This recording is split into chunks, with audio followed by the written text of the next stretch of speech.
Hi, I'm James. And I'm Antony. And this is Words and Numbers. What's new and exciting in your world this weekend? It's not my world, it's the Chinese, and it's not actually exciting, it's just interesting.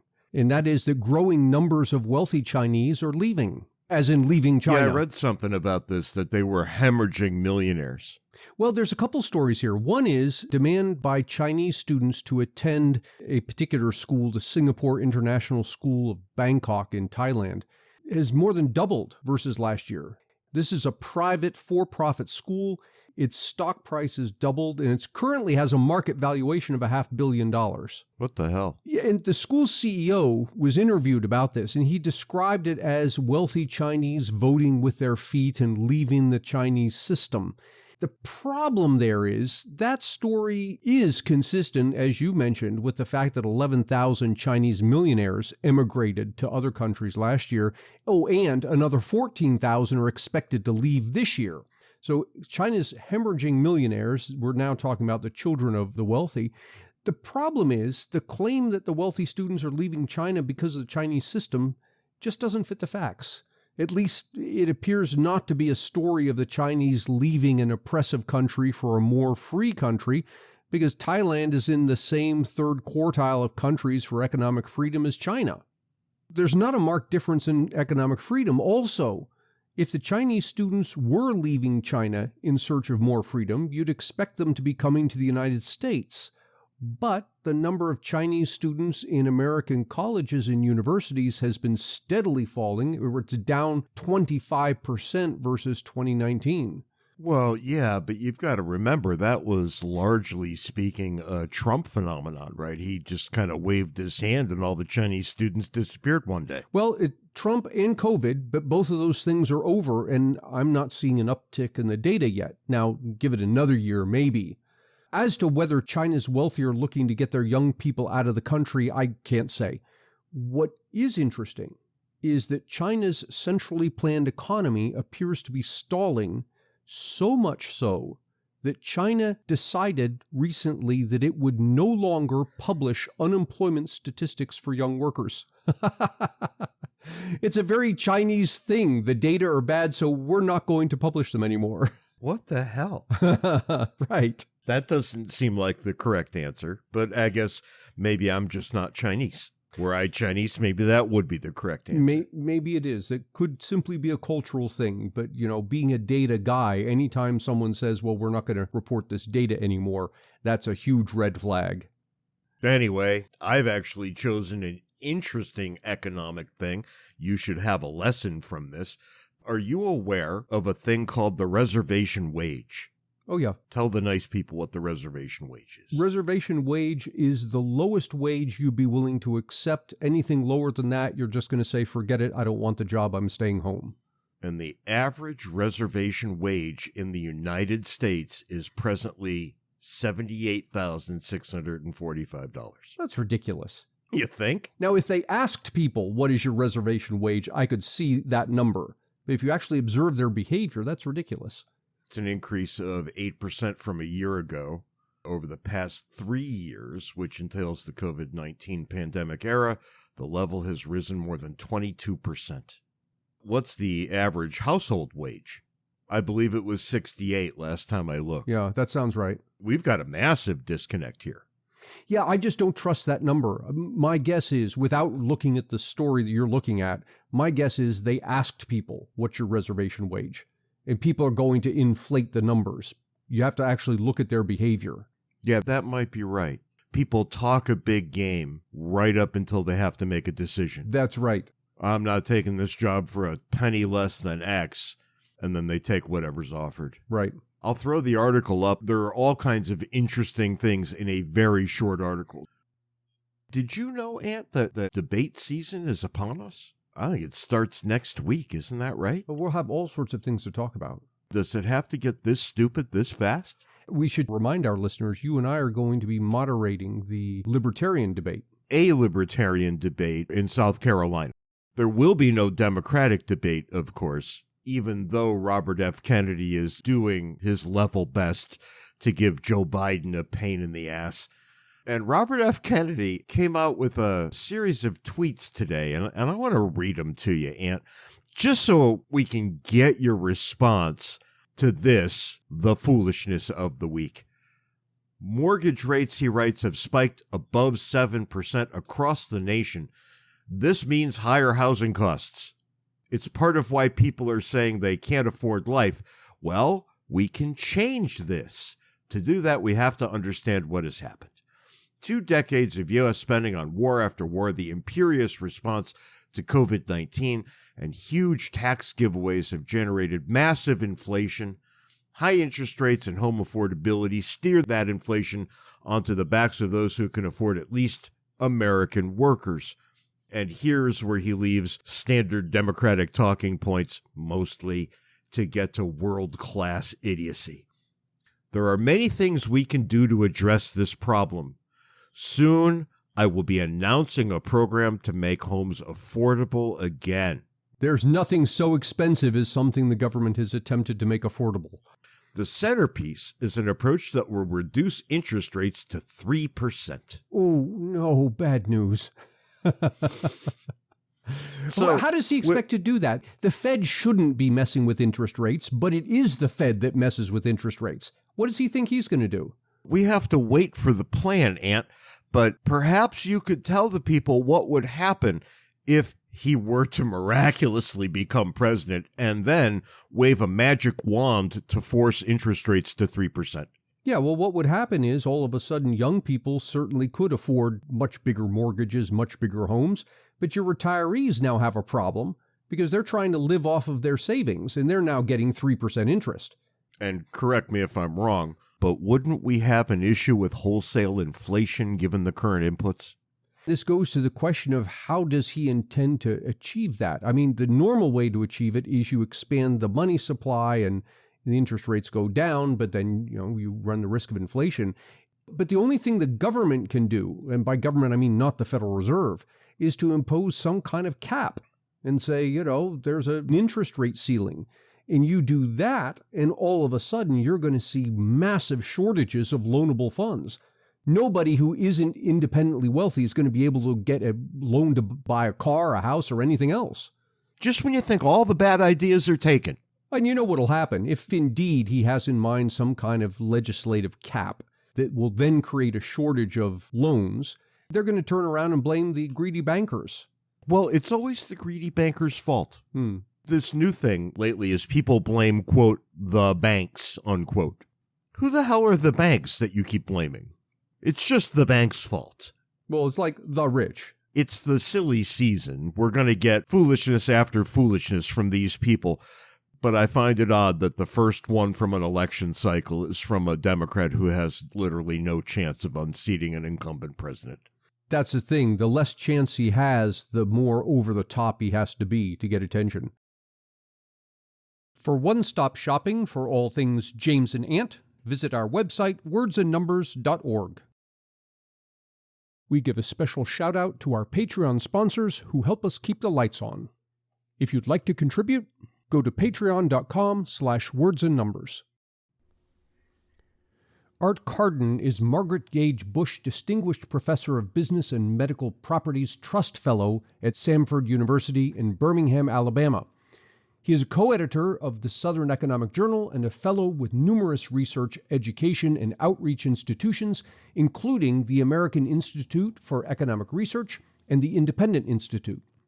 He is also the author, with Deirdre Nansen McCluskey, of Leave Me Alone and I'll Make You Rich, How the Bourgeois Deal Enrich the World, and Strangers with Candy, Observations from the Ordinary Business of Life. Welcome to Words and Numbers. It is great to be here. It's been way too long a podcast not to have had you on. I'm really glad to have you today. Well, I'm flattered. Thank you. I appreciate it. I'm excited to be on with you guys. I really enjoyed your book about cooperation and coercion. Thanks. And we're going to talk about this one today, Strangers with Candy. Yeah. Which is a great title, by the way. Thank you. It is a great title, but I just want to start by throwing you another compliment. You're a great professor and you're a great scholar, but we want to talk to you about being a great popularizer of ideas, which is something that Ant and I have tried to do for a very long time. People with our training and our credentials typically don't do. and they're encouraged not to do. Encouraged not to do it. Right. And they're scorned when they do it. Mhm. And yet I think it's the most valuable thing that we can do when we actually know things, really honestly know things, not opinions, but know things. And we can explain those things in clear, cogent English the way you do. And I would recommend that people go check out your excellent articles that I run on aier.org all the time. I think I've got one a week from you for the next month already slotted out. All right. Fantastic. I want to follow with what James started with there. I find in my own institution, I'm treated with benign neglect. That is, they don't stop me from doing the various things, videos, podcasts, writing for the popular press, but by the same token, they are not at all interested in the fact that I'm doing it. Do you get the same sort of thing at Samford? Oh, not at all. Not at all. No, it is very much appreciated and very much rewarded. I'm the Margaret Gage Bush Distinguished Professor of Economics. The scholarship and the teaching, I guess, probably are what explains most of that, but this kind of work is at the margin probably matters a little bit too. I'm very fortunate to be at a place that values that kind of engagement with the public, that sees it as kind of an extension of the service and teaching mission of the institution, as well as kind of a way of, I would argue, being a complement to rather than a substitute for the research and scholarship. I could probably talk about that for hours. James Buchanan famously wrote that writing is research. And I find that I tend to have good research ideas when I'm trying to form ideas for things I can explain in the classroom. Right. Or things that I can write for AIER. When was it, Art, that you realized that you wanted to be in the public space? It was actually right before we had our first child. So I dabbled a little bit when I was in graduate school with writing for the Mises Institute. I wrote a couple of pieces for them my first 2 years as a faculty member after graduate school. And then I was actually at AIER in 2008 and was thinking about engagement with the public. My wife was pregnant with our older son, who's 15 years old now. And I got to thinking, I'm responsible for the world he's going to live in. And I don't want to say, well, I changed the channel. When he grows up and says, Dad, why is the world so screwed up? What did you do about it? I got to thinking in a very real way. I saw this as a way of taking care of my kids almost, that the rhetorical environment, the ideas we encounter, the ideas we marinate in, ultimately determine who we are and determine the kind of world that we live in. And that was one of the things that really drove me to do it. And I started in fall of 2008 doing a lot more writing for the general public and haven't stopped. Let's go to your book, Strangers with Candy. And you start off this book talking about the intersection of economics, Christianity, and libertarianism. Yeah. And you said something here that resonated with me because I've experienced this many times. You said, whenever someone begins a sentence with, the problem with economics is, the problem with libertarianism is, or the problem with Christianity is, they're usually about to say something that shows they haven't thought very much about it and probably don't understand what they're criticizing. This struck me because I've found libertarians get, rightly so, bent out of shape when people criticize libertarianism without understanding it. Yeah. And yet they'll turn right around and do the same thing about Christianity without seeing the connection. Right. So on one level, whenever I see other people doing this, I try to look and say, okay, so where are these vices in my own life? What am I criticizing? What don't I like that I don't understand or that I'm not treating fairly? One of the things I tell my students is, one of the things that scares me, frankly, is the fact that I'm sure I believe all sorts of crazy stuff, but I don't know what in my belief set constitutes crazy stuff. Otherwise, I'd like to think I wouldn't believe it anymore. So it's a pretty universal vice, and thinking hard about complex and important issues is very, very difficult. But part of it, too, is a little bit of home team bias in a sense, in that as a Christian, as a libertarian, as an economist, I get to encounter a lot of these kinds of criticisms. And there's a certain sadness, honestly, I feel, when someone says, we were talking before we started recording about thinking about Christianity as God is sort of like this ultimate cosmic killjoy. I think it was Mencken who said fundamentalism is the fear that somebody somewhere might be having a good time. And that's one of my favorite things ever. I'll admit, there's a lot of truth to that. One could say, by token, modern progressivism is a version of that. It's the fear that somebody somewhere might be making money. But again, with respect to the criticism of Christianity, It's usually either criticism of the straw men or the weakest versions of a particular position. Like, for example, I am not inclined to believe that the world is 6,000 years old. I'm pretty sure that the world is a lot older than that, we'll say. But that is frequently, or at least not infrequently, the kind of criticism that I see. Or why do bad things happen to good people is a classic example. I mentioned my kids earlier. One of the best questions I've ever gotten was from my older son, who I think he was 8, asked, well, Dad, people are basically bad. So if original sin is a thing, why do good things ever happen? And that's actually something that has stuck with me for a really, really long time. It has actually fed my inquiries as an economist and some of my work as a libertarian. Like, these are unintended consequences of people pursuing their own interest, ideally under the right conditions. But you've got the idea that God's a cosmic killjoy, the criticism of economics. I've said any interdisciplinary conversation involving an economist will invariably devolve into a debate about the rationality assumption.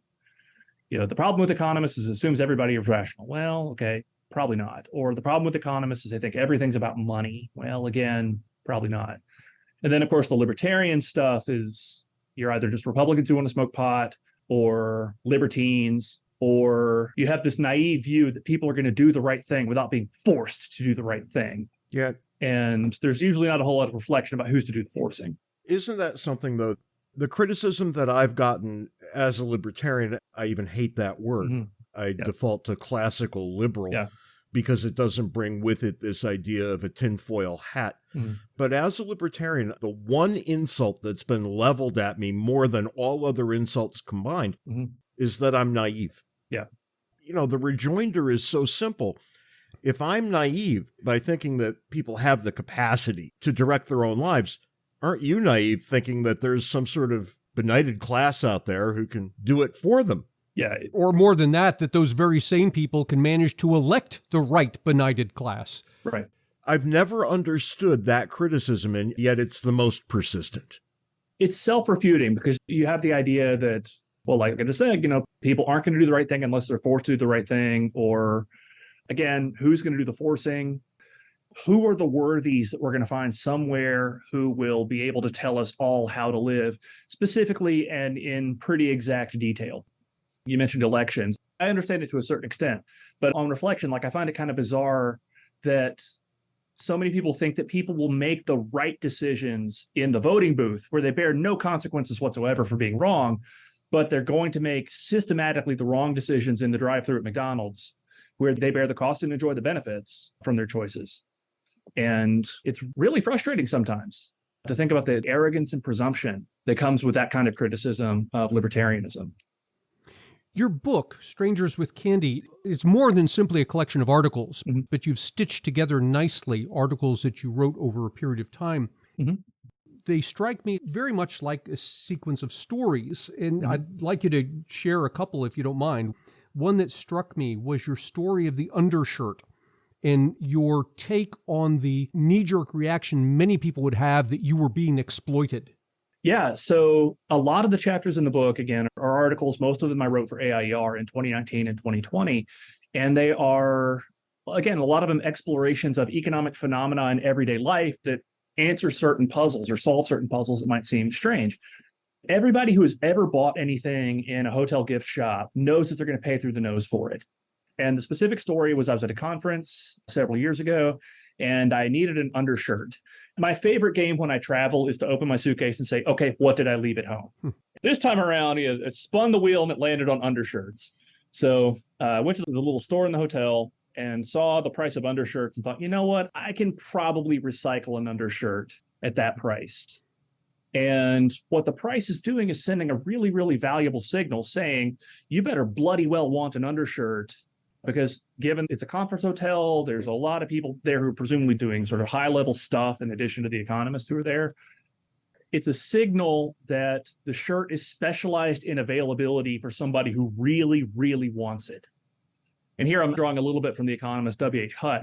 I've been studying a bit. His book, The Theory of Idle Resources, he spends a lot of time talking about exactly this point about specialization in availability. It is, on one hand, not exploitation in that the opportunity cost of selling the shirt to me might be the opportunity cost of selling the shirt to somebody who's got a business deal to close. And on the other hand, were it not for the fact that they can charge a high price, I'm not sure anybody would have been there to sell me the shirt in the first place. Right. The shirt wouldn't have existed there. Right. The way that I've heard Mike Munger put it is said if in a lot of cases, price controls mean that the effective price is infinity, because I could either have an undershirt at a very high price or no undershirt at any price. And I decided in that particular case, if I remember correctly, to say, okay, again, I can recycle an undershirt, which I know sounds gross, but if you'd seen the price of the undershirts, you would understand. We've all been there. Yeah. I did it with socks not more than 2 weeks ago. Mm-hmm. The thing that you said that struck me is someone would look at that and say, okay, well, the gift shop is exploiting you because you need a shirt and they can charge an extremely high price. And then you went on to ask the question, but do I really need it or do I merely want it? Yes. And that's a very good way to put it, because everybody needs everything all the time. One of the things that prices force us to do is to kind of think twice about whether or not, like, how badly do we really want something?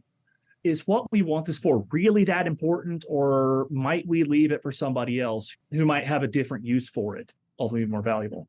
Anyone who has a teenager understands when the teenager says, but I need a cell phone. No, you actually don't. Yeah. A couple of your stories hit on topics that I've heard people who profess to be libertarians struggle with. Mm-hmm. One of them, you talked about dropping your phone and breaking it, and the argument that, well, but now at least you've created work for somebody to make the new phone. And then the other, that refusing to use self-checkout at a grocery store will help save jobs. Right. There's, first of all, what's called the lump of labor fallacy, which is the idea that there's a fixed amount of work to be done, and it's a zero-sum game. You either get work or you don't get work. And technology perhaps shrinks the lump of labor that is to be done. And so therefore, we have to, one, spend wastefully in order perhaps to stimulate the economy, so to speak, or two, try to use labor-intensive technologies, again, in the interest of conserving or preserving labor. In the case of my phone, and this hurt, like this really hurt. So I've said before that if I ever write an autobiography, it's going to be called Where Are My Keys? Over the weekend, I was cleaning out my office at home and found the set of keys that I had lost and had paid about $600 to replace, right, about a week or two before. Similar sort of story with a cell phone. It was an expensive fix.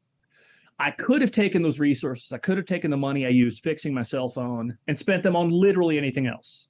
So the $400, I think it's $430 after tax that I spent replacing my phone, that's $430 that wasn't available now to finance somebody's home purchase. It's $430 that we didn't spend on a bunch of really nice meals out. The world could have had my phone plus $430 worth of other stuff. The phone that I replaced my phone with, for example, could have gone to somebody else. We could have had two phones. Instead, we just had one. It's a mistake to think that spending to replace broken stuff is in any way, shape, or form anything other than an economic tragedy. With respect to self-checkout, again, we run into something similar, where a lot of what we're doing when we spend extra money to save jobs and things like that, it's basically a form of conspicuous consumption. We might ask, what's going to happen to all the people who lose their jobs because of self-checkout? The reason why people hate economists is because we can't say precisely and specifically, here are the new jobs that are going to emerge, or here are the new things that are going to happen as a result. But inevitably, something comes along. One way that I've kind of tried to fix that a little bit in my own communication in my own life is to ask, okay, well, what else would I spend money on if I saved $1,000 a year shopping at the grocery store? I think about things like I get my hair cut more often. I've got a rip in this suit. I would get that patched up. I've got this whole laundry list of things that I would spend all this extra money on. And that's where the new jobs would come from. And presumably a lot of those new jobs would be a lot more interesting than running things across the scanner at Walmart. Okay, so connecting with another part of your book, someone might say in response, okay, but then you just made an argument that rich people shouldn't have lots of savings because when they save money, they aren't doing what you just described. And so they aren't creating jobs. Oh, they're absolutely creating jobs. If they're just saving or sitting on money, spending is not the source of prosperity. Production is the source of prosperity. And saving is just unconsumed resources that can then be directed toward building new houses, building new stores, building new cars, et cetera, et cetera, et cetera. It's true that people won't produce what they don't expect to sell, but ultimately, if we allow prices to be flexible, and this is a really big assumption sometimes, if we allow prices to be flexible, then eventually people will be able to find a price at which virtually every consumption good will find a home. Yeah, I think the consumptionist fallacy that you're sort of referring to there is really important. Another chapter in the book actually talks about Black Friday. A lot of people will say, oh, I need to go spend a bunch of money on Black Friday because it'll stimulate the economy, it'll help the economy, it'll create jobs. Well, no, because those resources that you're consuming could be used to build new housing. They could be used to build new retail outlets. They could be used to fill potholes. They could be used to create more consumption in the future. The way I phrase it to people who are fixated on spending is that money saved is spent. It's just not spent by the people who own it. It's spent by the people who it's been loaned to. Yeah. So, for example, a few years ago, we rented a few $100,000 in order to buy a house. That money was there for us because people had saved it. And we were able to spend, we were able to buy a house. And ostensibly, the world is a better place now because we have a larger housing stock. Here's the weird part. Anybody who's watched It's a Wonderful Life, right, that great scene at the end where Jimmy Stewart explains exactly what you just explained. Everybody watches that and they say, yeah, that's right. And then they promptly forget it a minute later. What the hell is wrong with people? Oh my gosh. If you find out, let me know. Well, surely you have an inkling. I wonder about this sometimes. We were talking a little bit ago about academics. I think we need to be soberly honest with each other and ourselves about what our motivations actually are. And so the three of us were academics. We know that for a lot of academics, the thing that drives them the most is to feel that everyone in the room thinks they're really, really smart. Finding truth is maybe secondary or whatever. They want everyone around them to think they're really, really smart. Similarly, in a lot of other contexts, what drives some people sometimes is the belief that other people think they're really, really compassionate. Different manifestations of intelligence need not be logically consistent with other manifestations of intelligence. Different manifestations of compassion need not be logically consistent with other manifestations of compassion. I think in the case you're talking about, if you can put a face on it, it's emotionally salient in a way that it's not in a lot of other settings and a lot of other contexts. Like you can see Jimmy Stewart, you can see Martini, the bartender in his house, you can see all of the people. Periodically, you'll read in the press or you're reading criticisms of free markets that you have these faceless investors off somewhere. And I really take exception to that word faceless because, somebody's got their money in a pension fund anticipating a maybe not luxurious, but at least pleasant retirement. That's someone who very much has a face. It's much easier to draw the connection between Jimmy Stewart in the movie and the plight of the people of Bedford Falls than it is to do the same with someone who works for, let's say, Shell Oil, for example, and has a pension that they're anticipating and is many, many, many steps removed from the decision. This is fascinating because what you just described in my mind is the seen and unseen problem only as applied to emotion. Yeah, well, that's funny because so we had a few days of faculty meetings, and today we learned that the theme for the 2023-24 academic year at Stanford is going to be faith, based on Hebrews 11:1, which says faith is the substance of things hoped for and the evidence of things not seen. And I nudged a colleague sitting next to me. I said, oh, so the invisible hand. And in fact, I like drawing those two things together because, yeah, I can logically make the connection between somebody in Houston, Texas, say, who works for Shell. My brother-in-law works for Shell. So for whatever reason, I guess I'm thinking about that. Who has a retirement fund that they're contributing to and someone's real estate portfolio on the other side of the world. But it's a lot harder to make that connection emotional. Yeah, and I think if we're to think about popularizing ideas, if you can't tug at somebody's heartstrings, right? If you can't tell them a story that resonates with them in some very real way, if you're burying them under data, nobody's ever going to care. Well, one of the examples I've given before, and I've actually used this as an essay assignment in my Principles of Macroeconomics class. I don't know if you guys know the Lynyrd Skynyrd song, Mr. Banker. But you've got this guy who's a guitar player. He shows up at the bank and he's asking for a loan so he can bury his father. It's heartrending and it's really terrible. It's a tragic story. So I tell my students, okay, so should the banker make the loan? Yes or no?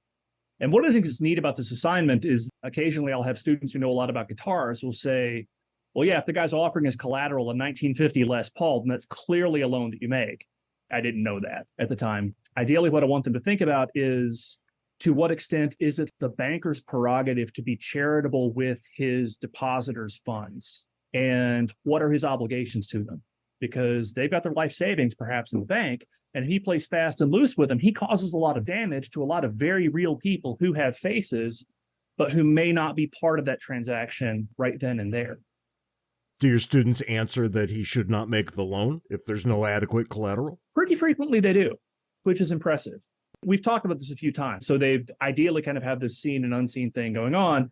They'll know that the money that the banker is withholding is money that belongs to somebody else, money he's legally obligated to manage on behalf of somebody else.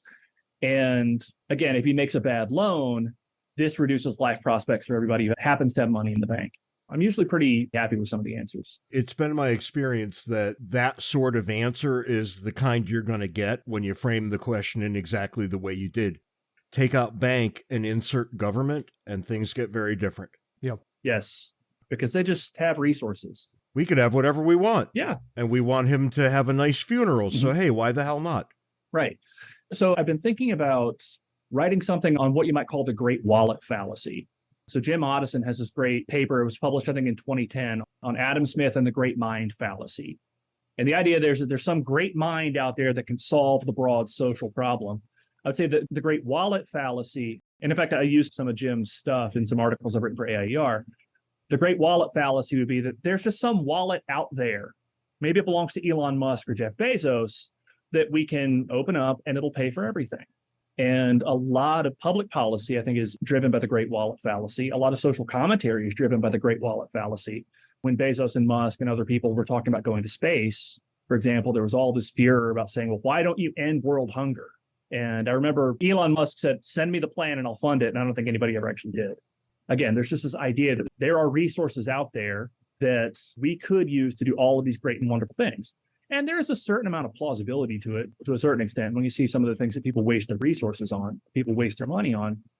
But let's just say I'm less than convinced that, say, Joe Biden or Donald Trump or whoever is better positioned to spend my money than I am. In our book, Cooperation and Coercion, Ant and I took a look at wars on nouns. Mm-hmm. Yeah. If you take the war on poverty, the war on drugs, and the war on terror, and add what we spent on them, you get almost to the dollar the federal debt. Wow. Kind of tells you something, right? Yes, it does. Yeah, I've read the book and I loved it. I had a student once who said, maybe we should stop declaring war on abstract nouns. Yes. Again, referring to wars on terror, wars on poverty, wars on whatever. Merely meaning well is not the same thing as doing good. We are just not good at waging war on nouns. No. I wonder what the next one's going to be. Oh, dear. I don't know. Art, you have any last words about your book? Where can people find it? Yeah, so people can find it at strangerswithcandybook.com.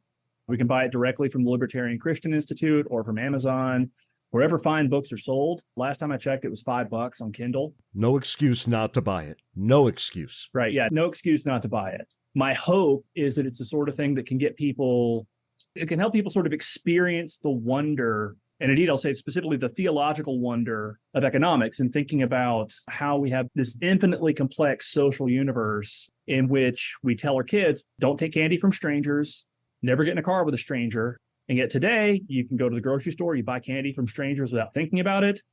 You get your phone, you tap it a couple of times, you get in a car with a stranger, and the free market has made all of this possible. Thank you for your time, Art. Thank you. Appreciate it. And that's all the time we've got this week on Words and Numbers. Until next time, be sure to follow us on Twitter. Handles are in the show notes. Join Words and Numbers Backstage, the Facebook group where the conversation continues, and send us email, wordsandnumberspodcast@gmail.com. Until next week, try to be nice to one person who doesn't deserve it. Just one. And who knows, it may turn into a trend. Give it a shot. You might feel good about yourself. You could say you tried. You tried, that's right. Till next week, can't take it easy. See you next week, James.